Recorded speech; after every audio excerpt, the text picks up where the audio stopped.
पूरी जरा तरीके से से रुक जाएं, हम ये नारेबाजी अपने दर्शकों को सुनाना चाहते हैं कि राजभवन के अंदर बैठ के ये जो विधायक हैं जो शक्ति प्रदर्शन के लिए आए हैं वो नारेबाजी भी यहाँ पर कर रहे हैं। अशोक गहलोत भी वहां पर नजर हमें आ रहे हैं।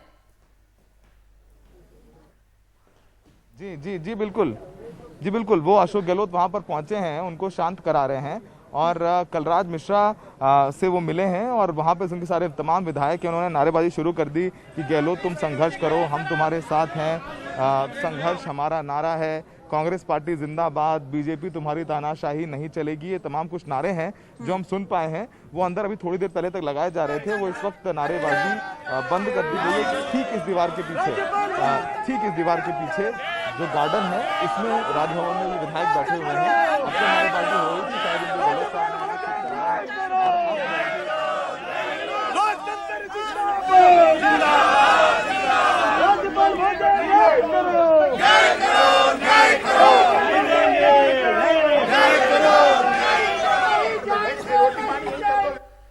तो ये जबरदस्त नारेबाजी जो आप देख रहे थे ये राजभवन के अंदर जो विधायक बैठे हुए हैं समर्थन में हैं और ये एक तरह से संख्या बल का प्रदर्शन है कि कितने जो विधायक हैं वो अशोक गहलोत के साथ हैं। ये शक्ति प्रदर्शन है, इससे कम इसको कुछ नहीं समझना चाहिए। ये बिल्कुल साफ तौर पर शक्ति प्रदर्शन है और यहाँ पर मांग अशोक गहलोत की ये है कि सत्र बुलाया जाए और सत्र बुलाने के बाद जब वहां पर विश्वास मत प्रस्ताव होगा तो बड़े साफ तौर पर ये साफ हो जाएगा कि कौन किसके साथ है, क्या सरकार जो है इस स्थिति में है कि वो मजबूती से खड़ी रहती है, सचिन पायलट के खेमे में कितना दम है, असल उनका इंटेंशन क्या है, क्योंकि लगातार उनके खेमे से जो बयान आए हैं वो ये आए हैं कि सरकार नहीं गिराना चाहते बल्कि नेतृत्व परिवर्तन चाहते हैं। तो ये इस बयान में भी कितना दम है वो भी सत्र बुलाने के बाद बड़ा साफ हो जाएगा। तो ये एक बड़ी चीज है, बड़ा कदम है, बड़ा मूव है अशोक गहलोत की तरफ से और ये जबरदस्त, अगर हम राजनीतिक तौर पर देखें तो ये एक बेहद जबरदस्त मूव है। मनोरंजन जी हाँ, निश्चित रूप से। और ये जो जिस शक्ति परीक्षण की बात हम कर रहे थे कि लगातार कि अशोक गहलोत जाएंगे और एक तरह से राज्यपाल महोदय पे, महामहिम पे एक दबाव सा पड़ेगा, राजनीतिक दबाव सा होगा कि देखिए आपके आंगन में इतने सारे विधायक बैठे हैं और आप अब इनकार नहीं कर सकते हैं कि आप विधानसभा का सत्र नहीं बुलाएंगे, क्योंकि अब अशोक गहलोत ने ये तय कर लिया है कि शक्ति परीक्षण होगा और विधानसभा के अंदर होगा। और कादिवनी, मैं आपको बता दूं जो जानकारी हमें मिली है कि यदि विधानसभा का सत्र बुलाया जाता है तो ऐसा नहीं है कि सीधे विश्वास मत लिया जाएगा।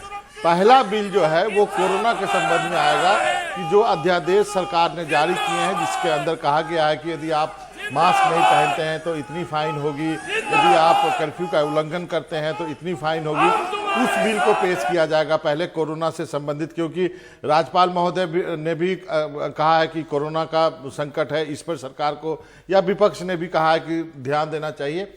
वो बिल लाया जाएगा। उस बिल पर यदि वोटिंग में पायलट समर्थक जो विधायक है यदि वो वोट नहीं करते हैं, व्हिप इशू होगा, वोट नहीं करते हैं तब उनकी सदस्यता जो है वो खत्म की जाएगी, एंटी डिफेक्शन लॉ लगाया जाएगा और उसके बाद फिर धीरे से अशोक गहलोत कहेंगे कि अब मैं विश्वास मत के लिए खड़ा होता हूँ। बिल्कुल, और ये एक तरह से जिसको कहते हैं having your cake and eating it too, ये दोनों हो जाएगा क्योंकि कोरोना एक बड़ी समस्या है और हर राज्य इससे जूझ रहा है और इसमें ये सवाल उठ रहे हैं कि जब इस तरह के बड़ी महामारी से राज्य जूझ रहा है तो नेता जो हैं वो इस तरह से राजनीति में इस तरह से अपने अपनी कुर्सी के फिराक में लगे हुए हैं, तो आखिर जनता का क्या? जनता जो है वो भुक्तभोगी है। तो अगर इस तरह की चीज हो जाती है, सत्र बुलाया जाता है और सारा कुछ हो जाता है तो ये दोनों तरह से लाभकारी होगा, कम से कम मुख्यमंत्री अशोक गहलोत के लिए। जी, तो निश्चित रूप से आप कह सकते हैं कि निश्चित रूप से अब जो ये तस्वीरें हम राजभवन के अंदर की दिखा रहे हैं और अंदर जो है ये नारेबाजी हो रही है और पहले कभी इस तरह के दृश्य हमें देखने को मिले नहीं कादिवनी। हाँ, परेड जो है वो हमने देखे कि कितने हुए हैं। लालू यादव जो है अपने विधायक को लेकर के दिल्ली आ गए थे, राष्ट्रपति भवन में परेड कराई थी। खुद यहाँ पे राजस्थान में भैरव सिंह शेखावत ने भी अपने विधायकों की परेड कराई थी। ये लेकिन भी- मनोरंजन, आप मुझे बताएं कि काफी लंबे वक्त से आप राजनीति कवर कर रहे हैं, क्या राजभवन के अंदर बैठकर इस तरह से जो नेता बैठे हुए हैं, विधायक बैठे हुए हैं, कभी आपने इस तरह से नारेबाजी देखी है?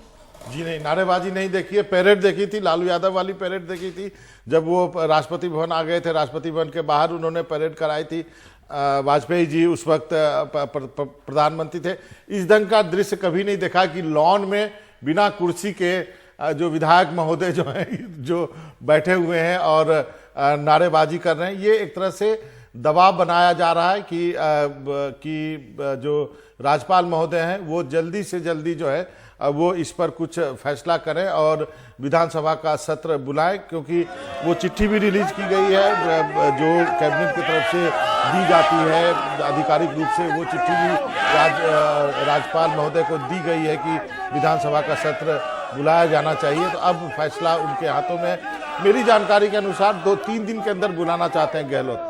मैंने तो कहा कि सोमवार को बुलाना चाहते हैं, यदि सोमवार नहीं हो तो मंगलवार को भी बुलाया जा सकता है। 3 दिन के शॉर्ट नोटिस पे आप बुला सकते हैं यदि इमरजेंसी की हालत है, यदि कोरोना की जैसी हालत है, यदि पॉलिटिकली करेक्ट लैंग्वेज कहें। लेकिन उन्हें विश्वास मत हासिल करना है, तो इसलिए उम्मीद करते हैं कि अब क्या फैसला लेते हैं राज्यपाल महोदय।